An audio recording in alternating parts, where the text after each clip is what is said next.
1, 2, 3 వారాలు అయిపోయిన తర్వాత కొల్లలుగా ఉత్తరాలు వస్తున్నాయి. మంచి పాపులారిటీ అయింది. ఉత్తరాలు వస్తున్నాయి. ఎంతో ఉత్సాహపడుతున్నాము.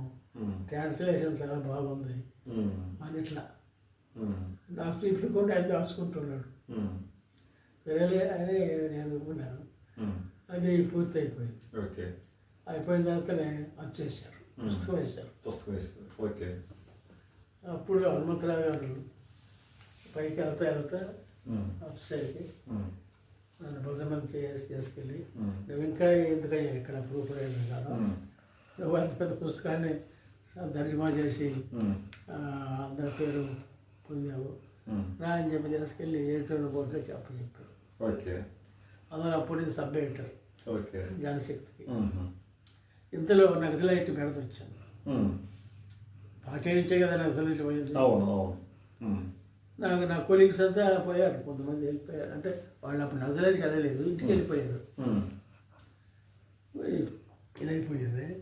అక్కడ నేను ఇది ఎడిటర్గా ఉన్నాను. నేను సమయంలో ఈ నక్సలైట్ బెడత వచ్చిన తర్వాత ఏబీకే ప్రసాద్ ఆ జనశక్తిని తరిమల నాగిరెడ్డికి ఇచ్చాడు. డిక్లరేషన్ ఆయన మీద ఉంది. మామూలుగా పెట్టాల్సింది ఏమిటంటే పార్టీ కమిటీ ద్వారా పత్రికని ఉండాలి. అట్లా రిజిస్టర్ చేయకుండా అప్పట్లో ఏబీకే ప్రసాద్ పేరుతోనే అన్నీ.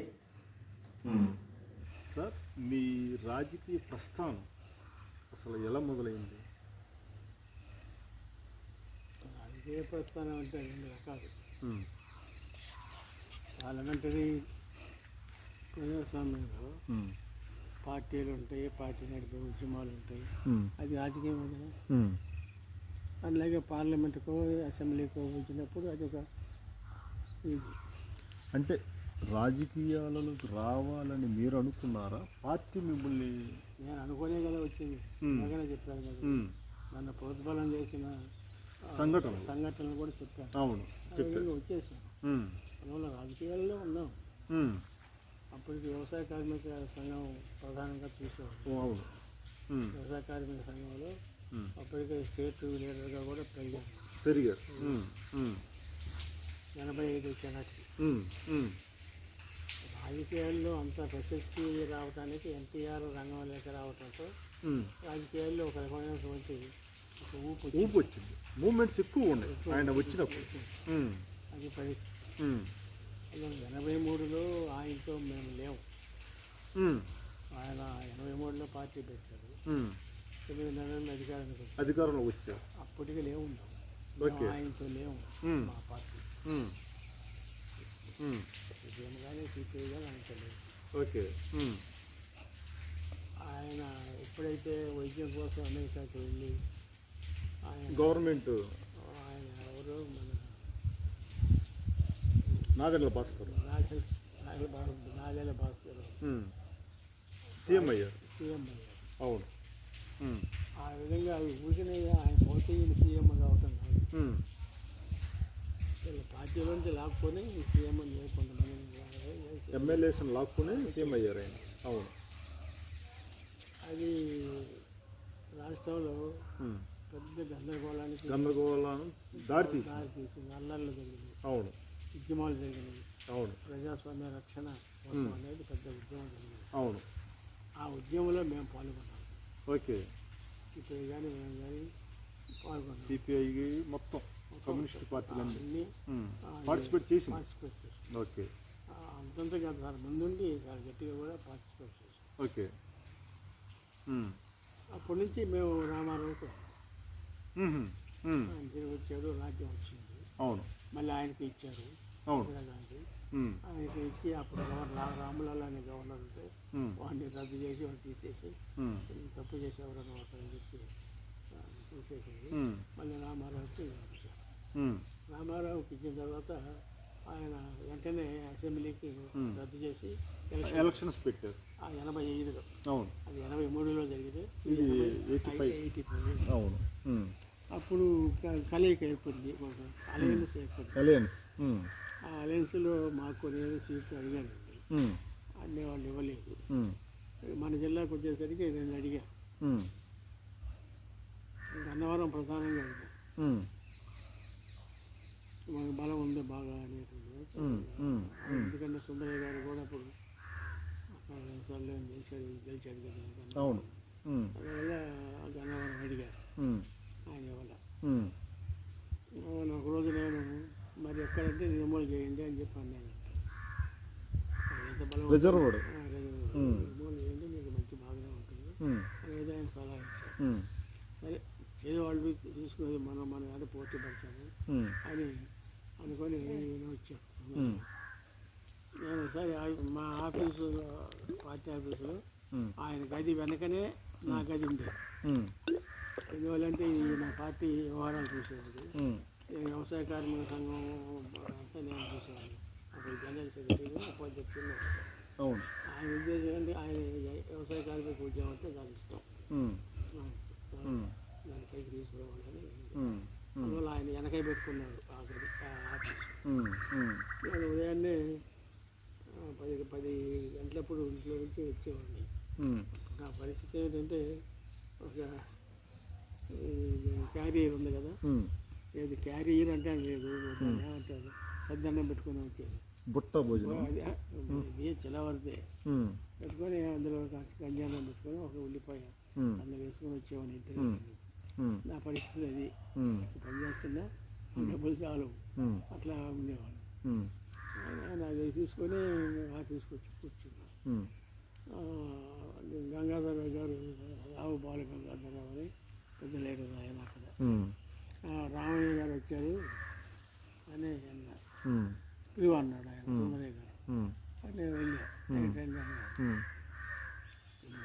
మాట్లాడాడు, కుదరలేదయా, మనం గన్నవరం అడిగాము, ఆయన ఏమో గన్నవరం ఇవ్వనన్నాడు, నిర్మూలన చేయమంటున్నాడు, అందుకంటే మనం ఇంకేది లేదు, నిర్మూలలో మనం పోటీ చేయాలి, నువ్వే క్యాండిడేట్ పోయిన పని చూసుకో అన్నాడు. మీ పేరు డిక్లేర్ చేశారు ఫస్ట్, అదే సార్ మీరు ఎమ్మెల్యేగా అభ్యర్థిగా మీ పేరు డిక్లేర్ అయింది నిడుమూలు నియోజకవర్గం. ఓకే.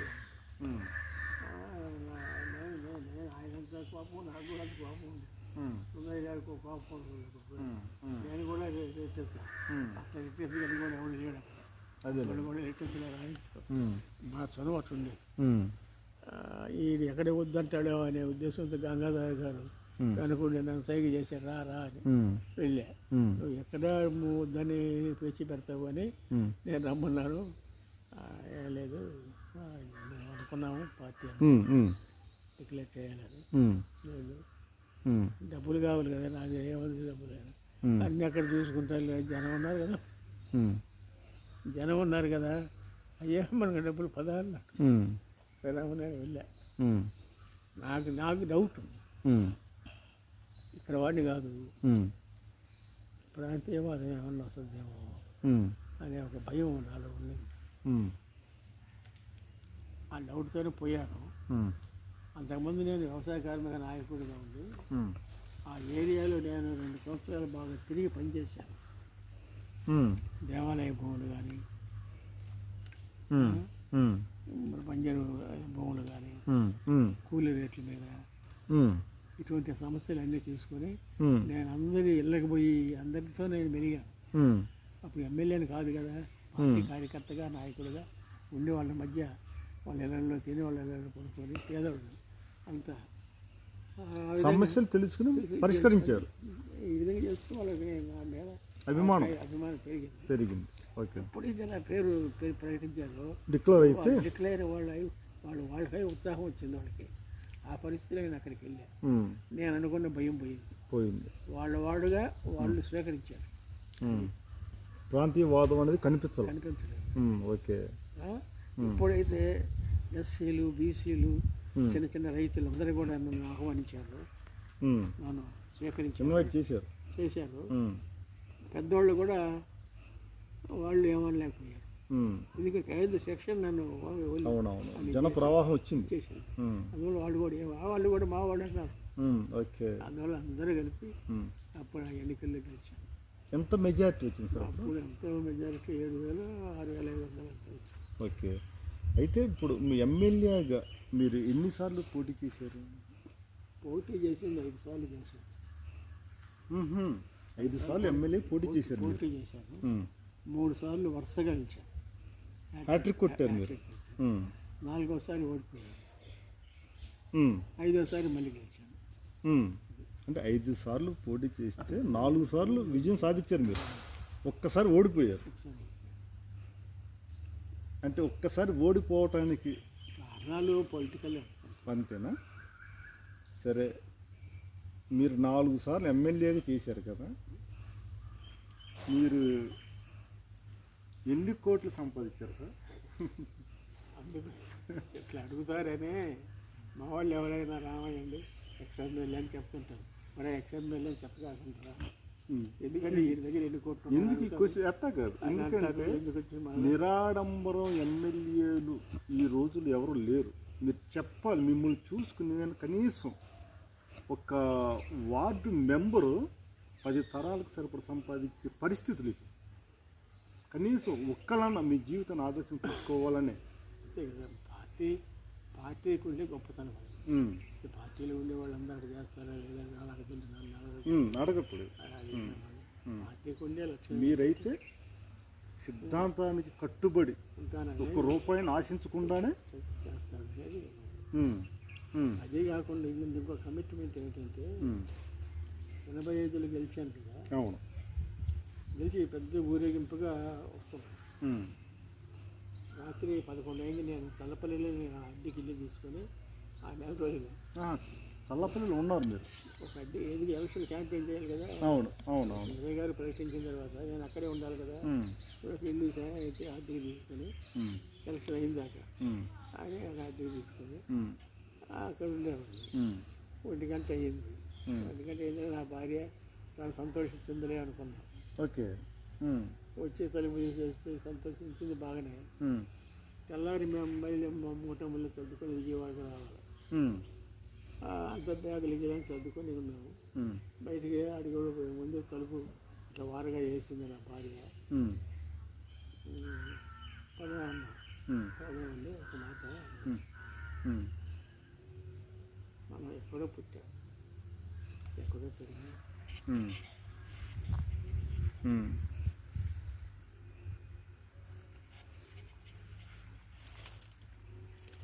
ఇక్కడికి వచ్చాం. ప్రజలు మిమ్మల్ని నమ్మి గెలిపించారు. ప్రేమ గెలిపించారు.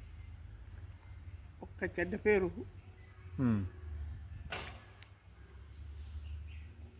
పార్టీకి కానీ మనకు కానీ వచ్చిందంటే నీ వల్ల నేను బతకలేక.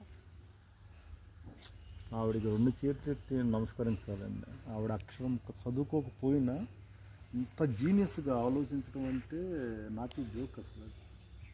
ఓకే, స్టాప్ అయిపోయారు.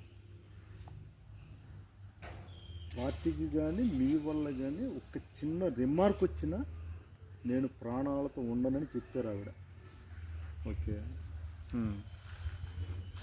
ఒకవైపు పార్టీ ఆశీస్సులు, రెండో వైపు 2 కళ్ళు. అందువల్ల నేను ఇప్పుడు ఇక్కడ ఉన్నా. నేను సంపాదించగలుగుతుంటే ఆ రోజుల్లోనే ఉన్నాను. ఇంక కాలం ఏ రోజు రూపాయలు ఆశించలేదు. నేను నాతో వచ్చిన వాళ్ళకి నేను భోజనం పెట్టించాను కదా హోటల్లో. అందరికీ తెలుసు అక్కడ. ఇప్పటికీ కాన్స్టిట్యున్సీలో నేను వెళ్తే వెళ్ళకపోయినా నాకు బ్రహ్మరథం పెడతారు. ఇప్పటికీ మా ఎమ్మెల్యే అంటారు. ఎంతమంది మారాక లేకపోతే మా ఎమ్మెల్యే వచ్చాడంరా, మా ఎమ్మెల్యే వచ్చాడంరా.